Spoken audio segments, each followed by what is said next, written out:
Israel was in chaos. Drought had struck the land, crops were dying, and the people were desperate. King Ahab had led them into worshipping Baal, the false god of rain and harvest. But one man dared to stand for the true God. Could one prophet really challenge an entire nation's false gods? Elijah approached King Ahab and boldly declared, "There will be no rain or dew except at my word."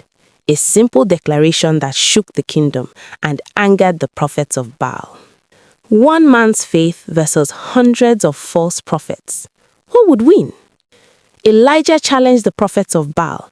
"Choose a bull for your sacrifice. Call on your God, and I will call on the Lord. The God who answers by fire, he is God." The prophets of Baal accepted eagerly, ready to prove their power.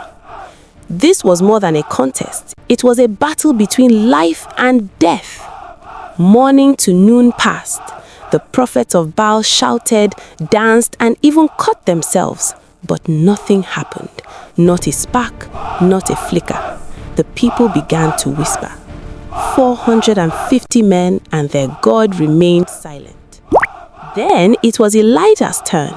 He repaired the Lord's altar, stacked the wood, laid the sacrifice, and, here's the twist, he soaked everything with water.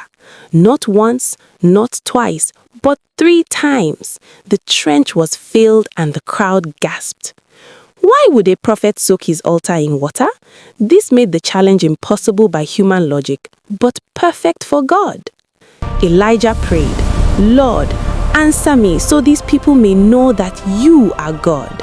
And suddenly, fire fell from heaven. It consumed the offering, the wood, even the water. The crowd fell on their faces. God had spoken.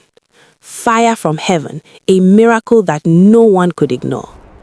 The people cried out, "The Lord, He is God." Elijah's bold faith had turned the nation's hearts, if only for a moment. Rain returned, and Israel remembered the power of the one true God. One man's courage can change a nation. Imagine what faith could do today. Fire from heaven, a miracle that no one could ignore. The people cried out, "The Lord, He is God." Elijah's bold faith had turned the nation's hearts, if only for a moment. Rain returned, and Israel remembered the power of the one true God. One man's courage can change a nation.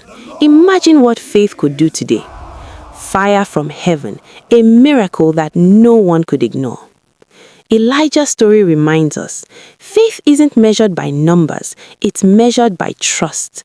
Even when the odds seem impossible, God is able to act in ways we could never imagine. If you are in Elijah's shoes, would you stand for God? Comment below and share this story of courage.